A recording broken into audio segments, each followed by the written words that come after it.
calls and in the media. Thank you very much for your time and good morning to you. Yeah, good morning, Senna.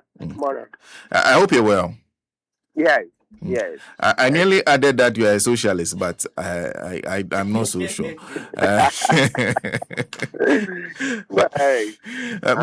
enigmatic. I'm the mixture of all. Oh, okay, that's great. Well, let's first start with your observation of first what the deputy AG said and the response from the OSP. Does he clarify the matter for you? Yes, to some extent. When I say to some extent, to be clear, the last communication I saw on it, I saw that the OSP says they are finishing up, and so they will send the information to the AG soon. They said this week, right? They said they are finished, or if they didn't say this week, I remember there was something like they are almost done. They are finishing up. Yes. And so they will furnish the Attorney General with the information.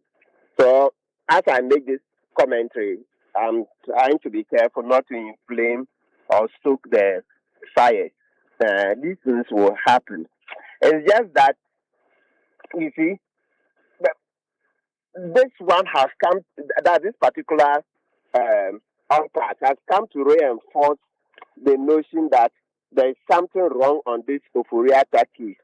We don't know exactly what, but there's certainly something wrong. I say so because, even when,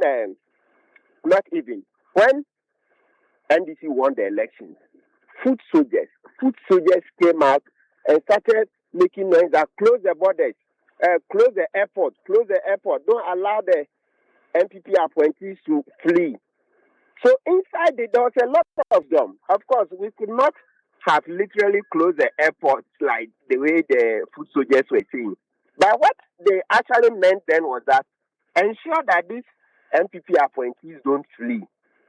Then the next point is that if you lived in Ghana here, you would know during the Kufuor's regime that every time we borrowed, Ofori Atta's data bank made money. The borrowings that we did, the Eurobond, those kind of borrowings, they always made money. And so in the process, Ofori Atta and Kufuor became very rich in a manner that contradicts Kufuor's own definition of corruption, because he said corruption is when you allow family and friends to take over government and make money from government. You remember at the inauguration, his speech was that if you want to make money, then go to the private sector. There is no money in the public sector. And yet he took over, brought his brother as finance minister. When I say his brother, I'm very much aware. You see, in Chi, there's no word for cousin. So I'm not using cousin. I'm speaking Chi English. In Chi and many tribes in Ghana, there's no word for cousin. For us, your cousin is your brother. So you bring your brother in and you make all this money. So long story short, even a child in Ghana knew that once NDC won, Ofori Atta and Kufuor will have questions to answer. That one was a no-brainer. So for Kissi Adjabeng to have sat down, OSP, for Ofori Atta to flee from Ghana, no. It tells you that something is not going right. It smacks of incompetence. How? Foot soldiers even saw it. Foot soldiers saw it, that some people will flee. So they said, close the borders, close the airport, close the borders, close the airport. Then you sat down and allowed Ofori Atta to flee. So this letter thing that OSC was not acting fast enough, it reinforces the notion that there is something wrong on this case, something wrong. And you see, the moment citizens start complaining and making certain insinuations, I can't repeat them, and because I'm a lawyer, I cannot join. But I've taken notice of what they are saying. They have a right to say so, because this is a beggar's belief. Ofori Atta, soon after the election, you know, and look at the next point. Can you believe that when Ofori Atta left and then the matter came up for discussion, the OSP confirmed that yes, at the time Ofori Atta was leaving, he did not know that there was any case against him. Hey, this election, December 7th, right? So by 8th, we knew who had won. So between that 8th and sometime in January, ending of January, that was when Ofori Atta left. OSP couldn't speeding up anything to notify Ofori Atta of 6 cases against him. I appreciate. I know corruption cases take time, especially when you're talking about corruption, often because the other party is not willing to say it. It can be difficult, but some of them too. I mean, come on. You've seen the money leave. So, Master, that money that has left, you have a right to it. Like Mustafa Hamid's case, you see that one has come out, they've shown. The simple thing that you just say, Mustafa Hamid, this money you are collecting, you, under Article 284, etc., are you allowed to collect this money? Once you are not allowed to collect this money, we are certain that we are going in the realm of what? Corruption. So the same thing for Ofori Atta. She said they didn't saw money move, etc. So when they say they were still doing painstaking investigation, to the extent that you don't even notify Ofori Atta, you don't bring him in and set bail. Or maybe say that, look, Master, you are not traveling. If you have to travel, come and justify it. If you have to travel, come and justify it. You don't do such a thing. Oh, come on. It tells you that there's really something. Kissi is not up to the task on this Ofori Atta case. Kissi has shown a lot of incompetence on this Ofori Atta case. Yes, what's your own suspicion on this something wrong matter? That you know, as I said, because of my training as a lawyer, there's an extent I have to stop somewhere. At least saying there's suspicion that something is gone wrong in itself is a huge step forward. At least I've shown the basis. I've shown my facts. So for me, it's sufficient. As to what exactly it is, well, we'll see. Time will tell. In fact, you were saying the OSP addressed some of the issues for you. It seems here also they've not addressed the point in the September 3rd, 2025 letter when they are claiming that they are updating the docket. Dr. Sremsai was asking for a copy of the docket and in bracket, in its current state on the suspect, be an investigation report, even if interim, on the suspect, any other information which you believe will be necessary for the purpose. Do you think the OSP's letter addresses that issue sufficiently enough? Yes. So as far as the communication I read from the OSP, they said they are finishing up the investigations and will provide the information. I mean, if you can read it out for me. My sense of it is that they say pretty soon. So it means that for now, because as for the time, we've already lost it. They said for 2 months. Yes, if you ask about the 2 months, yes. But now that the OSC has issued the letter, it means that we have to oblige them a bit. You know, initially, we didn't quite hear from them. But now at least they've come out to say they are finishing up.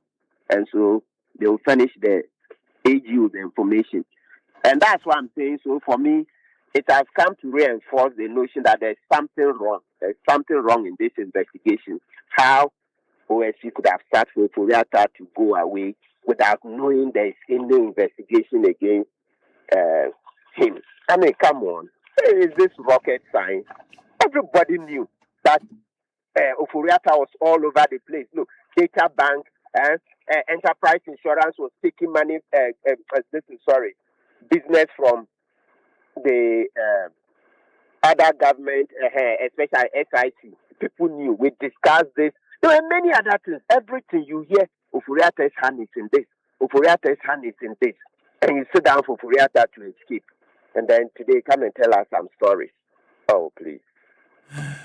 Well, what does he have to do to convince you that he's serious about this matter? He should. It's not possible. It's too late. It's not possible to convince me anymore. It's too late. But he can make some attempts. Okay? Yes. But it's just that they are not likely because it's done us a lot of damage.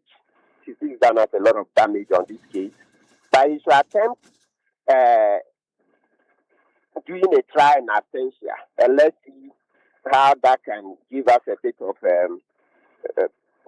reparation, so to speak, because it's damage that I think we should start the efforts on the trial and absentia because, look, in our constitution, Article 19, Clause 3A, it just says that, look, if we have a criminal case against you, we notify you and you don't come, the trial can proceed. Simple. If anybody stands on any platform to tell you that Ofori Atta must come to Ghana first, attend court once, and flee before you can do trial and absentia, please tell the person to open the constitution and show you where it is. There were some common law cases which show that, a lot of the time, the accused comes to court and runs away. He flees, he jumps bail. Then the court will say, let's continue. That's the common occurrence, how trial and absentia starts. But they didn't say those are the only circumstances. No, they didn't say so. What our constitution, I know the constitution is higher than the common law cases we are referring to. The constitution says if you are notified and you don't come, we'll go ahead. If you are notified. So the key thing we should watch is notification. Good. So now notification, let me show you how we can notify Ofori Atta. He himself has said, whilst in the US, he wants to do Zoom calls, etc., with OSP as a form of cooperation until he returns. So if he says he wants to do Zoom calls, take the offer. And before the Zoom call, and when we say Zoom calls, it's allowed though. It's allowed in the Mutual Legal Assistance Act from Section 40 onwards. I've forgotten the exact section, but it's in there. If you take the act and start checking from Section 40, you see how we can do Zoom calls, and it's allowed under the Mutual Legal Assistance Act. That act, if you just type the name into Google, Ghana Mutual Legal Assistance Act. From the word mutual, it means there is a law. It sets the framework for Ghana to assist other countries in their criminal investigations if Ghanaians or any person has committed an offense and comes into Ghana. That law helps and shows how Ghana can cooperate to get the person to cooperate or be sent back to that country for prosecution, etc. So the same way we Tunando Ofori Atta is in there, we can ask the Americans to take his caution statement. Yeah, for lawyers, so far the key thing they want to hear is, hey, a Zoom call. Can the Zoom call amount to taking a caution statement and charge statement? Certainly not. But under the law, it allows that Ghana will ask the U.S. authorities to take the statements for us. Then after the statements, if there are any interrogations, Ofori Atta himself says he will do Zoom calls. So if we are taking that and started, another trial would have been well underway. Because this is what? September. If Ofori Atta go in, I said September, my apologies, this October, the 10th month. And Ofori Atta left in what? January, the first month. So about 9 months. Yeah, because he left getting to the end of January. So we may even exclude January. So 9 months, a little over 9 months. You see, they haven't started. That's what tells you. And Kissi is a very smart lawyer. Kissi is very intelligent. That one, give it to him. So knowing Kissi Adjabeng and the way he's dealt with this Ofori Atta case, and it increases the suspicion that no, something is gone terribly wrong. Terribly wrong. Foot soldiers could tell you that, master, close these borders, close the airport, don't allow the Kufuor and his appointees to flee. You didn't get the message. The voice of the people is the voice of God. You didn't get the message. Because you're supposed to eat, sleep, and drink OSP matters, and you are not alive to getting Ofori Atta. He leaves and they even come and confirm it. Yes, at the time Ofori Atta was leaving, he didn't know there was any case against him. Hey, oh come on! I appreciate corruption cases take a while, but it doesn't mean you cannot inform the person and say, "Matter, don't move out of Ghana. You are under investigation for this. When the person inquires, I'm saying that look, listen, I'll never accept it that just because you say corruption investigations take time, it means you cannot let him know. Look, when there is paper trail, you can tell monies were paid to some companies, etc. The things that were done, they were sufficient to bring Ofori Atta, arrest him, and then admit him to bail and put conditions. You are not traveling. You see how later it turned out that Ofori Atta was just deceiving Ghanaians. And so if you needed to travel, then he needed to justify it. Anything he brings, that medical this and this, then OSC also check with medical experts and determine whether he should go or not go, etc. So I mean, this whole thing there is terrible, terrible. Kissi Adjabeng should never do this to Ghanaians again. Now, before I let you go, on another matter, there was that meeting between the President, the Attorney General, and the Auditor General, and of course the Chief Justice to discuss measures for strengthening the enforcement of findings contained in the Auditor General's report. I think the conclusion was on the fact that they should set up special courts.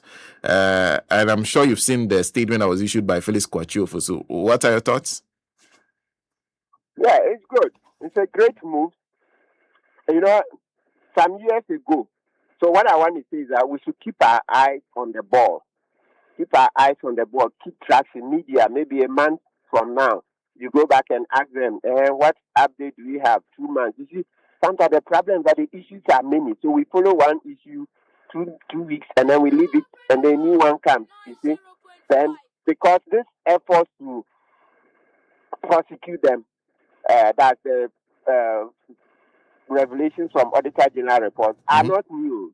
Some decades ago, there were even reports. The cases went to court out of the Auditor General's report. That's after submitting to Public Accounts Committee. Then the Public Accounts Committee will say that, look, we direct that this person be prosecuted. We do, and some prosecutions were started. So there was something similar. It's not exactly, but I mean the whole idea that don't just go and sit down at the Public Accounts Committee and talk and go away.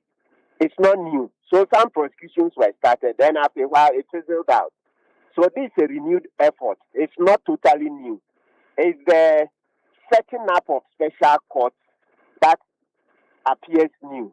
But those days, it was a fast track court. They say, so and so, they reported. Some of the cases were prosecuted as a result of hearings from the Public Accounts Committee. And as I mentioned, we lost subsequently. So, because of that, I don't want to get too excited just at the mention that courts will be created. Remember Galamsey, in the Kufadu's time, we were told Galamsey courts have been set up. Who did they prosecute? Untimi was walking around freely. We reported Untimi for 3 years. Had it not been for a change in government, Untimi was not going to go to court. And Kofi and Dampari were playing hanky-panky with us. Hanky-panky, putty-footing on that Untimi and our Kunta mining case we reported. So as for announcements, yes, they can be exciting, but I want to wait, hold my horses, and then let's see. We can't start celebrating. We'll wait for results. Okay. Thank you. Yes. Thank and then you. let me quickly add that just setting up a court is not far enough. So we'll plead with President Mahama to also jump into the debate that let's create a new law that will stipulate the time frame it takes to complete a case once the case gets into court. You remember the opening trial, the other one, the NDC appointee. See how they were able to delay, and then when there was a change in government, they were able to get nolly prosecutors and withdrawals, and they went free. And especially the Sagleme matter, we want to remind the Attorney General, as for the Sagleme matter involving Collins Dowda, we want to find out, let's do evaluation. Did we get value for money? The money we paid is about $200 million and over. Did we get value for money? Let's find out. Because at the time he did the nolly prosecutors and withdrawals, that was one case that a lot of us said, no, fine, he could do it, but that's not the end of the case. Let's investigate. Set up an independent committee, right, to be able to be part of the evaluation process, to understand how the valuers go about the work and everything. Then at the end, we'll have a full report and then we'll debate to see whether we've received value for money or some people owe us money which they should return. You see. So that's how I see it. Okay. Let's not just start celebrating yet. Let's wait for the results. And so I think that if we set up a law that says that, look, if the case goes to court, we must finish within 2 years. That is our law. The Americans have theirs. India, they have theirs, etc. So we can set ours to knowing our circumstances. But at least, if let's say we were to set that on the day the case goes to court, you have 2 years to finish. Then every Ghanaian who cares to read will know that, oh, this case went to court. Let's say Mustafa Hamid, the Wallahi man. His case went to court on this day. It will finish maybe, let's say, a year and a half later, so and so date.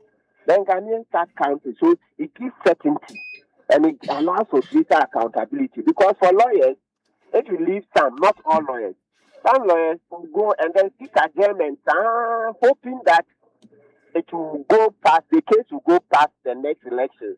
So that the next election, there may be, if let's say a lot of these appointees are MPC appointees, so they will be hoping to drag the court cases beyond 2028, so that hoping that 2028 maybe they can win the election, so that whoever is the MPC person who is elected as president will come and give them nollie prosequi. Of course, in this particular case, their chances of winning are very, very slim. But you don't know politicians. They will cling to even a straw. Once elections are coming, they will believe that, oh yes, let's drag it after election 2028. So these are candidates to win. Even when it's very clear that Ghanaians are not likely to return the NPP in 4 years.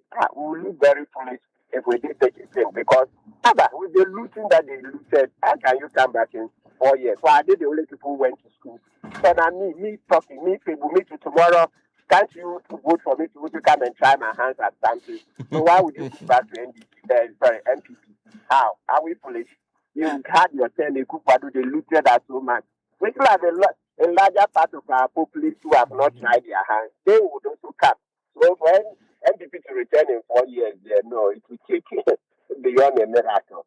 But yet, they will seek to delay the cases.